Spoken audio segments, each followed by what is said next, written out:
Setelah libur panjang Isra Mi'raj dan Imlek, layanan publik di lingkungan pemerintah Kota Palembang kembali berjalan sejak 30 Januari 2025. Pemerintah Kota Palembang telah melakukan pemantauan di sejumlah titik layanan publik untuk memastikan operasional berjalan seperti biasa. Penjabat Wali Kota Palembang selain memastikan seluruh layanan kembali beroperasi normal, jika ditemukan ada ASN yang belum masuk tanpa alasan akan ditindak sesuai ketentuan yang berlaku. Sudah jalan, tadi pagi saya sudah mengecek beberapa yang mudah-mudahan kita terus cek ya.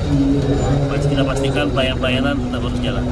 Sesuai ketentuan pasti kita akan tindak lanjut ya. Pemkot juga menghimbau seluruh pegawai untuk kembali melanjutkan tugasnya guna memastikan layanan pada masyarakat tetap optimal. Nur Muhammad, Kompas TV, Palembang, Sumatera Selatan.